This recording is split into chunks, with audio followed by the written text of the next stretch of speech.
Приветствую всех на своем канале. Сегодня на обзоре очередной нож. Сегодня нож у нас на обзоре мастера, небезызвестного на просторах всемирной паутины. Очень много его рекламы. Бердыкаус. Эдуард Вердылин. Вот он нож. Мне этот нож подарил мой хороший знакомый. Я не покупал его. Ну, не знаю, как бы цена большеватая мне все время, как бы, и я его как бы, не знаю, ну, со сталью, там, допустим, пусть даже РВЛ 34, я считаю, что это дорого, там, 20-25 тысяч. Но это чисто сугубо мое мнение, я его никак в виде антирекламы, никак там чего-то, ну, то есть чисто мое мнение. Поэтому я никогда бы его не покупал. Ну вот мне хороший мой товарищ, мой друг подарил этот нож. Евгений, ему огромное спасибо за это. Вот я заимел этот нож. Вот сегодня хочу я его, ребята, испытать, посмотреть, на что он способен. Так как Эдуард позиционирует свои ножи, ну то есть Бердыкаус, что они у него все охотничьи, все рабочие. Но я своими тестами хочу проверить, ну, своим тестом, в частности, я все время один тест делаю, насколько он способен выдержать, ну, определенную тяжелую работу, какую-то определенную. То есть я не говорю там, что, опять же, что рога надо рубить все время и везде. Но таким путем я хочу понять, как я буду, когда на охоте он у меня нарвется, этот нож, клинком на кость, или я грудину буду вырезать для ништяков, да, допустим, раздвину и начну вырезать грудину. Насколько он выдержит кости, то есть разрезая кости. Я всегда это делаю ножом, грудину вырезаю, так как топором там без толку рубить, много костей делаешь, грудина играет. Кто в теме, кто охотник, меня поймет, почему именно я ножом вырезаю грудину. Ну вот, давайте ближе к делу. Вот он нож, такие вот ножны. Ну, я бы сказал, аккуратные, да, ножи так интересные, сделаны с бычьего хвоста, конский волос подвес, сам нож.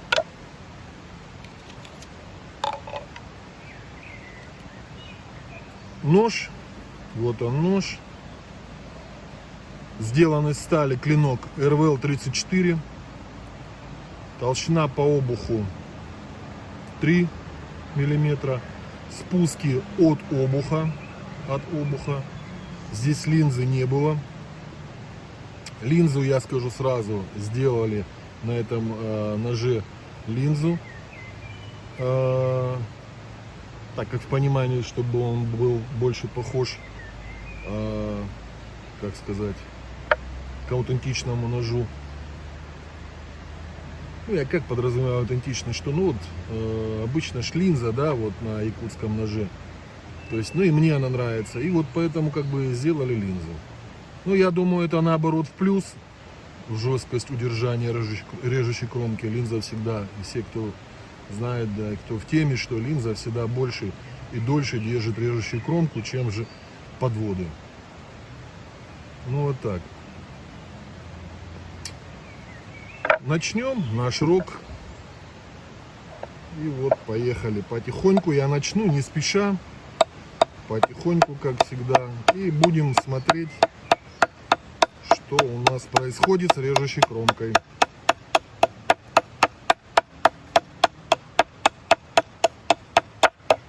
Ну, отсекает так кость вроде ничего.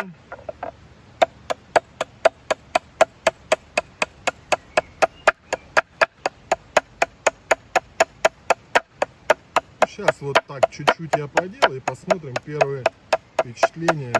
Ну, здесь мягкая часть, как всегда, губка. Здесь вот потверже край.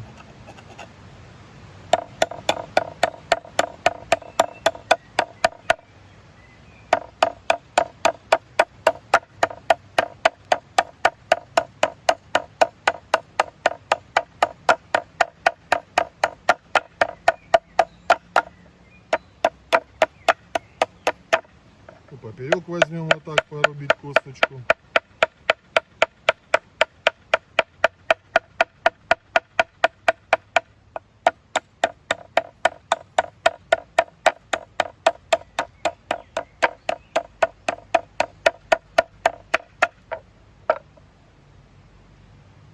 Посмотрим режущую кромку, что у нас здесь.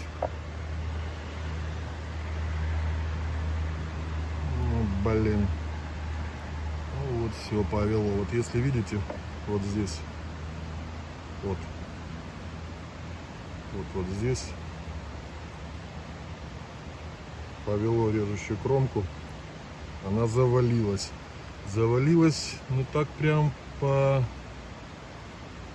отношению к спуску, ну где-то вверх на 1,5 миллиметра, так навскидку. И вот здесь, видите, вот он, бугор. Ну как, то есть оттуда вмятина, отсюда бугор, вот он. Ну, что я хочу сказать, буквально вы видели, я не сильно стучал, даже я некоторыми ножами посильнее стучу, как бы поактивнее. Здесь с учетом того, что обух там 3 миллиметра, чуть как бы потоньше, я старался, ну 3 миллиметра это тоже нормально, это вообще как бы нормальный обух, это не тонкий, но понимая того, что это не 4 миллиметра, я начинал испытания в щадящем режиме. Я думал перейти потом как бы в более такой режим, как вот я с Орала Белюкина проверял нож, там, блин, он все темпы выдержал. А здесь даже самый маленький темп нож не выдержал, ребята. Я не знаю, даже есть ли смысл дальше что-то еще тут дальше делать, потому что сейчас она вся пойдет, насколько я понимаю. Да, вот чуть-чуть уже пошло и здесь такой свет, я думаю, на камере не видно будет, но уже тоже пошло. Сейчас, если дальше так делать, его вообще сильно поведет. Вы знаете, вот когда мастер чересчур там рекламирует свой нож, чересчур какие-то излишние слова говорит, обычно всегда это вот так заканчивается, что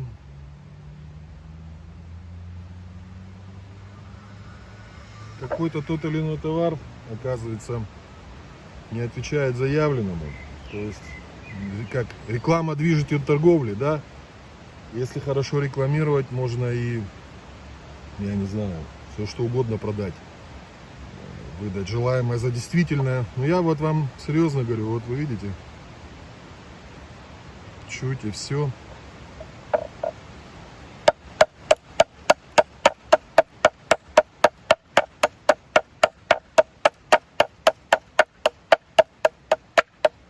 Я сейчас хочу, почему я сейчас и делаю, хотя бы чуть-чуть еще постучу, попробую листок на листке. С режущей кромкой с металлом понятно, все, завалился, не выдерживает. Это причем, я говорю, сделали на нем линзу. Если бы были подводы, как изначально у Вердылина, подводы и прямые спуски, он бы сразу бы уже загнулся бы моментально от одного удара. Это еще благодаря этому, что его переделали на линзу, он еще что-то выдержал с десяток ударов, а потом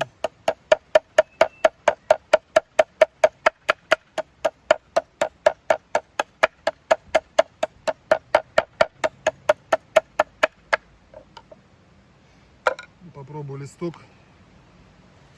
Ну, уже понятно, что на том месте, где он завернулся, металл, ну, он, я имею в виду клинок, там уже будет поддергивать.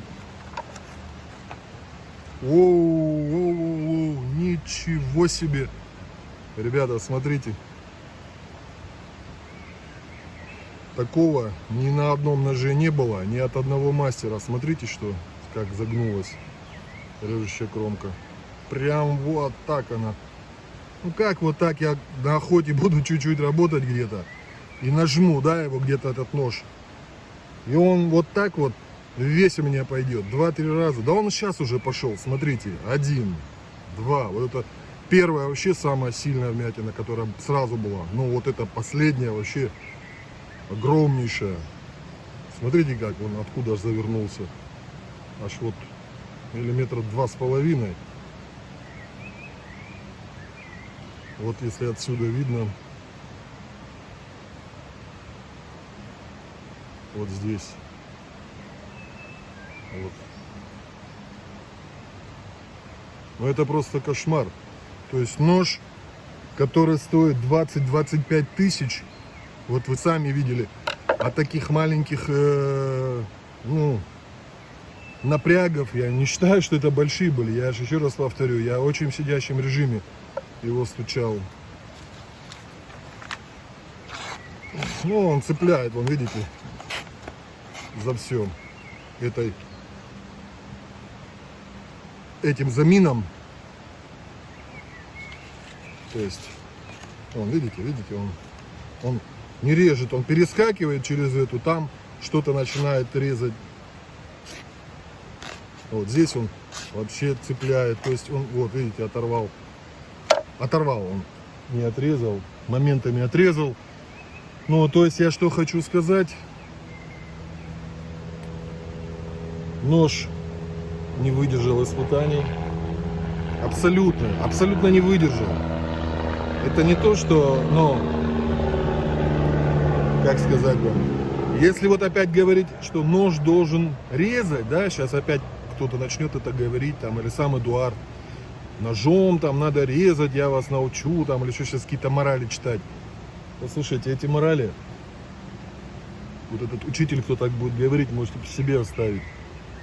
Я не на диване сижу с этими ножами и пользуюсь на диване и за столом дома на кухне. Еще раз говорю, кухонный нож должен резать, охотничий нож, блин, еще раз повторю, что только не должен делать.